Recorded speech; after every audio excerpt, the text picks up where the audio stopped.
Halo, assalamualaikum warahmatullahi wabarakatuh.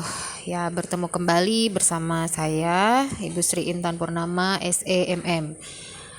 Di perkuliahan kali ini kita melanjutkan dari bab 2 dan kita lebih tajam lagi mengenai perbedaan dan persamaan di antara negara-negara berkembang, terutama untuk bagian keterbatasan nilai sejarah pengalaman pertumbuhan, di mana di situ ada perbedaan dari kondisi awal antara negara maju atau negara dunia ketiga dengan negara maju.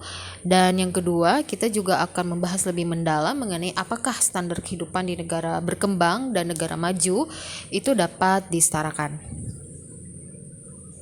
Nah, kesembilan perbedaan kondisi awal ini kemarin sudah dijelaskan hanya sepintas saja, dan di perkuliahan kali ini kita akan dibahas secara rinci.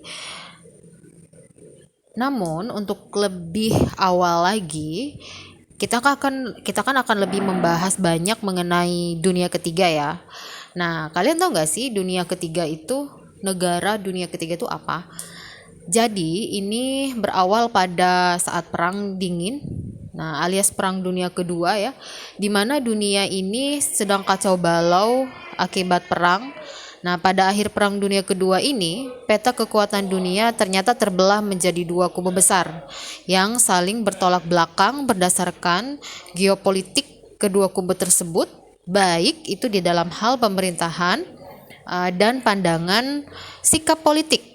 Adapun kubu atau blok yang terbentuk adalah blok barat. Blok barat itu adalah negara-negara barat yang condong beraliran kapitalis dengan Amerika Serikat sebagai pemeran utamanya dan didukung beberapa negara yang tergabung pada NATO seperti negara Inggris, Jerman Barat, Belanda, Spanyol, Prancis, dan lain-lain. Dan juga beberapa negara sekutu Amerika Serikat seperti Israel, Jepang, dan lain-lain. Dan bekas koloni Inggris seperti Kanada, Australia, dan Selandia Baru. Nah, kumpulan negara-negara ini biasanya disebut juga kelompok negara dunia pertama. Oke, kita sekarang masuk blok timur.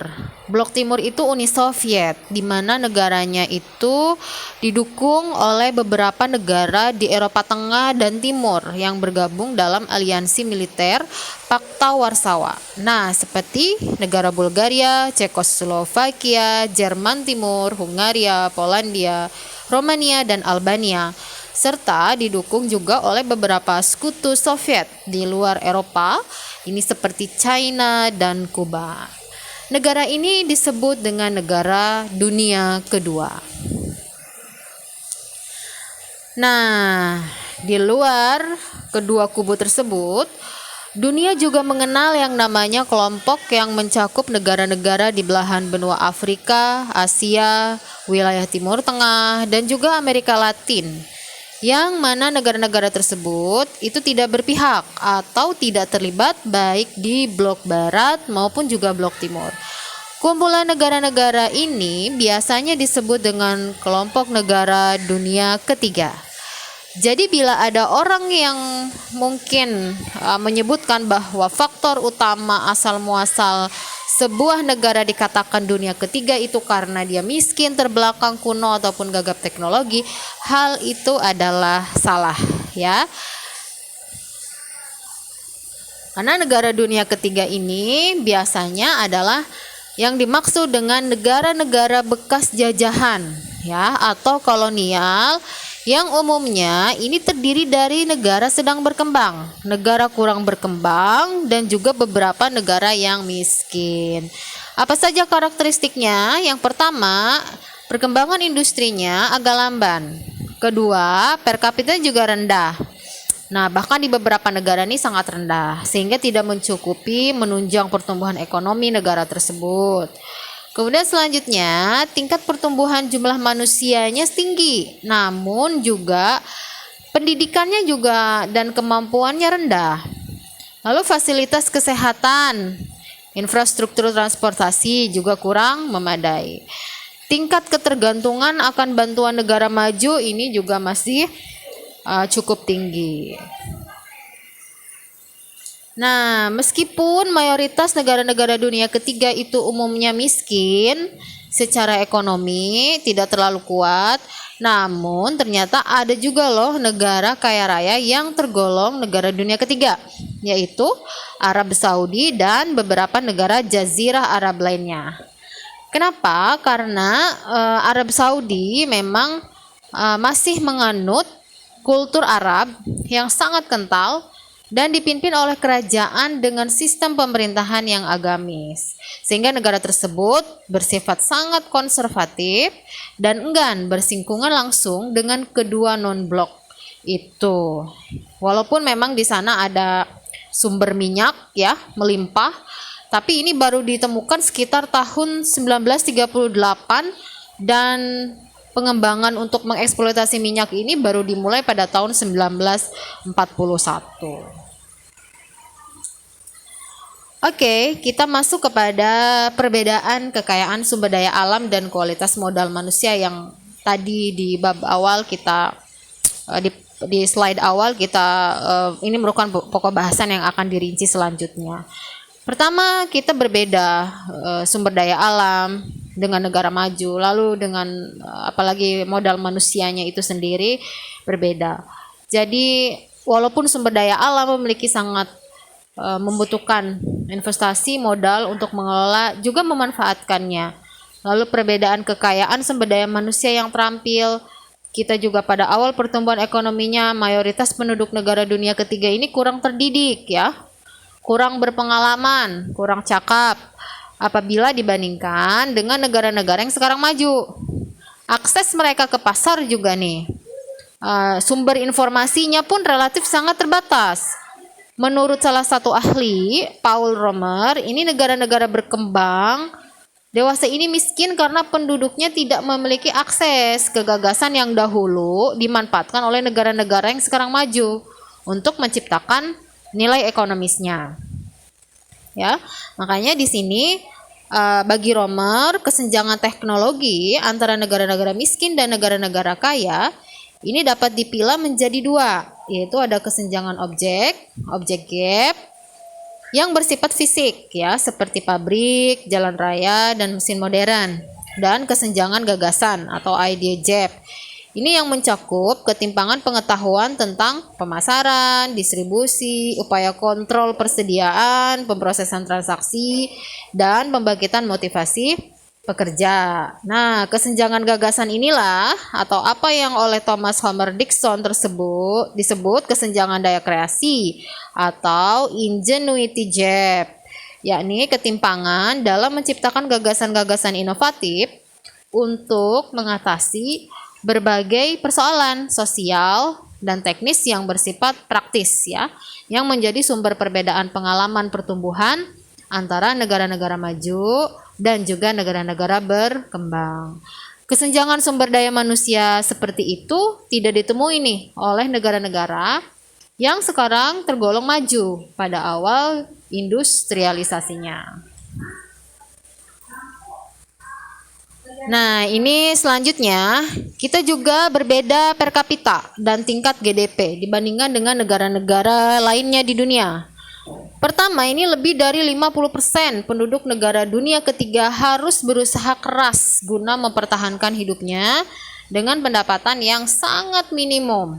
Kedua, pada saat memulai era pertumbuhan modern, negara-negara yang sekarang makmur dalam berbagai aspek ekonomi itu sudah jauh lebih maju daripada bagian-bagian dunia lainnya. Nah, sehingga posisi yang sangat lemah tersebut ini dapat diumpamakan dengan lomba lari 1.500 meter antara atlet muda. Atlet muda ini diumpamakan sebagai negara maju dan atlet tua ya, negara-negara berkembang. Apalagi atlet muda tersebut masih diberi kemudahan luar biasa berupa garis start 1.000 meter di depan si atlet tua. Jadi kita capek ya kalau negara berkembang itu mau mengejar negara maju, bayangkan garis startnya ini kita beda 1.000 meter gitu. Nah, keterbelakangan tersebut secara ekonomis itu sangat sulit untuk diatasi atau dikurangi dan secara psikologis mengakibatkan frustasi dan keengganan untuk maju. Keadaan ini jelas menghambat usaha-usaha jangka panjang untuk meningkatkan taraf hidup nasional di negara-negara dunia ketiga. Kemudian selanjutnya kita juga perbedaan iklim. Nah, hampir seluruh negara-negara dunia ketiga terletak di daerah yang beriklim tropis atau subtropis. Sejarah membuktikan bahwa hampir setiap negara yang berhasil mengembangkan ekonominya secara modern itu terletak di daerah yang beriklim dingin. Nah, dikotomi yang sepintas nampak sederhana tersebut itu bukan suatu kebetulan saja, tetapi ini harus dikaitkan dengan kesulitan-kesulitan yang secara langsung ataupun tidak langsung ditimbulkan oleh perbedaan iklim tersebut. Salah satu faktor iklim yang secara langsung mempengaruhi produksi pada umumnya adalah suhu udara yang panas dan lembab di kebanyakan negara miskin. Iklim yang terlalu panas tersebut ini mengakibatkan penurunan kualitas tanah dan mempercepat penyusutan bahan-bahan alam. Iklim juga menyebabkan rendahnya produktivitas jenis-jenis tanaman tertentu, mengurangi daya regenerasi pertumbuhan hutan, dan juga menurunkan kesehatan hewan ternak. Yang tidak kalah pentingnya, suhu yang panas dan lembab ini tidak hanya menyebabkan perasaan yang kurang nyaman bagi para pekerja, tetapi juga menggerogoti atau menekan kesehatan, mengurangi keinginan bekerja keras, sehingga pada akhirnya menurunkan tingkat produktivitas dan efisiensi. Semakin banyak bukti yang menyatakan bahwa daerah geografi tropis menghadapi masalah yang sangat serius dalam pembangunan ekonomi, dan perhatian khusus berupa bantuan pembangunan dalam menangani masalah-masalah tersebut ini sangatlah perlu diberikan. Ya, seperti pada slide berikut ini. Apakah kalian termasuk di dalamnya? Wah, ini adalah sungguh santuy ya. Mungkin kalian pernah ya seperti ini ya. Apa sering? Oke, kita masuk lagi ke slide berikutnya. Di sini ada jumlah penduduk, penyebaran, dan juga pertumbuhannya yang berbeda. Pertumbuhan penduduk di benua Eropa dan kawasan Amerika Utara belum pernah melampaui angka 2% per tahun. Ini negara maju, dan rata-rata pertumbuhannya itu jauh lebih kecil dari itu. Sedangkan laju pertumbuhan penduduk di negara-negara dunia ketiga itu meningkat bahkan lebih dari 2,5% per tahun, dan bahkan akhir-akhir ini meningkat lebih cepat lagi. Nah, pertumbuhan penduduk yang sangat cepat itu jelas merupakan suatu kendala. Makanya di berbagai negara digalakkan kalau yang negara-negara berkembang itu segera KB gitu ya. Untuk apa? Untuk menekan laju pertumbuhan penduduk. Next, ini ada perbedaan juga dari peranan sejarah migrasi internasional.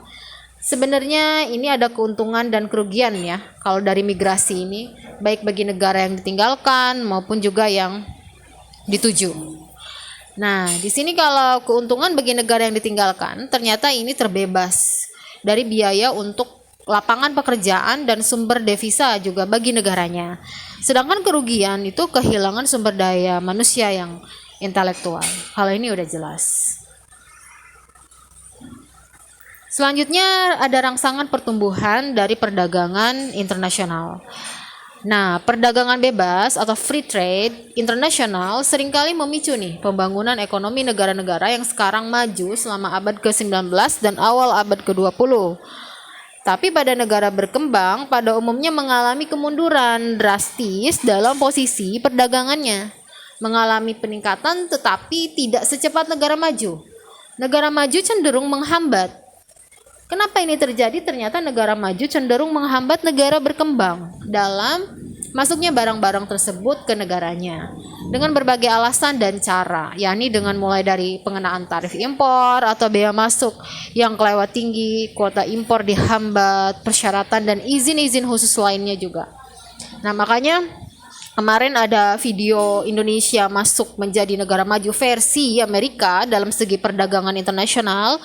Nah, ini maksudnya adalah untuk menghambat juga sih. Artinya itu kuotanya, kemudian peraturan bea masuk impornya juga dinaikkan. Jadi tidak ada lagi subsidi dan keringanan-keringanan lainnya. Apakah Indonesia siap? Tapi menurut pemerintah kemarin bahwa pemerintah Indonesia siap. Kita lihat saja, oke? Next, ini juga perbedaan dari kemampuan melakukan penelitian serta pengembangan ilmu pengetahuan dan teknologi dasar. Di negara berkembang seperti Indonesia, tadi sudah lihat di slide sebelumnya ada seseorang yang santuy, kipas-kipas dan segala macam. Kita itu masyarakat Indonesia dienakan dengan iklim tropis gitu. Bawaannya pengen santuy, pengen ngantuk dan sebagainya. Jadi kalau di sana tuh ingin meneliti. Nah, SDM-nya ingin meneliti bagaimana sih, unik, perbedaan ini unik dan ini sungguh sangat merupakan faktor yang dominan kenapa negara itu ada negara maju dan negara yang tidak maju. Bahkan 90% kegiatan-kegiatan penelitian dan pengembangan research and development R&D yang dilangsungkan di dunia ini terjadi atau dilakukan oleh negara-negara maju. Negara-negara maju itu sangat tertarik untuk mengembangkan produk-produk yang serba canggih, pasar yang seluas-luasnya untuk menghemat tenaga kerja dan bahan-bahan baku yang langka. Sebaliknya nih, negara-negara miskin itu lebih berkepentingan dengan produk-produk relatif sederhana, meningkatkan modal, padat karya, dan bisa diproduksi untuk pasar yang terbatas. Negara berkembang itu tidak mempunyai sumber pendanaan ataupun bekal ilmu pengetahuan dan teknologi yang memadai untuk penelitian dasar R&D. Jadi kita sangat sulit sekali. Udah mah manusianya limit, modalnya limit, kemauan untuk berproduktivitasnya juga limit gitu ya. Jadi ya itu dia. Nah, sekarang kita masuk kepada stabilitas serta fleksibilitas lembaga-lembaga politik dan sosial. Perbedaan penting terakhir antara pengalaman sejarah pertumbuhan ekonomi negara-negara maju dengan kondisi-kondisi yang kini dihadapi oleh negara-negara dunia ketiga adalah bahwa sebelum revolusi industri, negara maju adalah negara yang benar-benar merdeka, sehingga sepenuhnya mampu menyusun kebijakan nasionalnya sendiri berdasarkan konsensus umum menjuru ke arah modernisasi. Sedangkan dunia ketiga ini merupakan negara atau bangsa yang baru saja memperoleh kebebasan berpolitik, belum merupakan bangsa yang kokoh, utuh, atau terkonsolidasi, dan tentu saja belum memiliki kemampuan yang memadai untuk menyusun strategi pembangunan nasionalnya sendiri. Nah, para peneliti mendapati bahwa pertumbuhan ekonomi ternyata lebih dipengaruhi oleh stabilitas dari suatu rezim politik ketimbang jenis rezim itu sendiri, atau demokrasi atau otoriter. Selanjutnya nih, keefektifan institusi ekonomi domestik. Bank Dunia secara luas mendefinisikan lembaga institusi sebagai peraturan rules atau mekanisme penegakan hukum, dan organisasi menurut Douglas North yaitu sebagai peraturan formal dan informal dalam permainan perekonomian. Institusi di antara negara-negara berkembang sangat berbeda secara rata-rata dengan yang ada di negara-negara maju. Umumnya memiliki institusi yang memberikan hak kepemilikan atau property right yang lebih besar kepada individu-individu dan yang menyediakan akses yang murah, efektif, dan cepat ke mekanisme resolusi yang masih diperdebatkan, seperti pelaksanaan kontrak enforcement melalui pengadilan atau juga lembaga lainnya. Itu dia dari 9 perbedaan. Sekarang kita masuk ke bagian 2. Apakah standar kehidupan di negara berkembang, negara maju itu dapat disetarakan? Ini terdapat 2 alasan. Pertama, itu ada transfer teknologi. Yang kedua adalah akumulasi modal yang lebih cepat. Nah, kedua alasan ini memicu perkembangan itu akan menyusul. Negara berkembang akan menyusul dengan tumbuh lebih cepat daripada negara maju. Oke, alasan pertama adanya transfer teknologi. Negara berkembang itu, menurut ahli peneliti, itu nggak perlu deh harus mengulang proses penemuan. Misalnya mereka tidak perlu menggunakan tabung hampa sebelum dapat menggunakan transistor miniatur modern. Meskipun harus membayar royalti, akan lebih murah untuk meniru teknologi yang sudah ada daripada harus mengadakan riset dan pengembangan sendiri. Hal-hal seperti ini seharusnya dapat membuat negara-negara berkembang melakukan lompatan katak atau melewati beberapa tahapan pembangunan teknologi dan langsung menjalankan teknik produksi berteknologi tinggi. Setuju nggak kalian? Oke, kita lanjut. Alasan yang kedua adalah akumulasi modal yang lebih cepat. Negara-negara maju saat ini mempunyai modal fisik dalam jumlah besar dan modal manusia dalam tingkatan yang tinggi. Dalam analisis fungsi produksi, kondisi tersebut akan menghasilkan tingginya tingkat output per orang. Hasilnya, tingkat investasi yang lebih tinggi diharapkan akan terjadi di negara berkembang, baik melalui sumber domestik atau penarikan investasi asing dengan tingkat investasi yang lebih cepat. Output akan tumbuh lebih cepat di negara berkembang hingga kira-kira tercipta tingkatan modal per tenaga kerja yang setara dengan yang terjadi di negara maju. Itu saja untuk perkuliahan kali ini. Terima kasih banyak. Wassalamualaikum warahmatullahi wabarakatuh.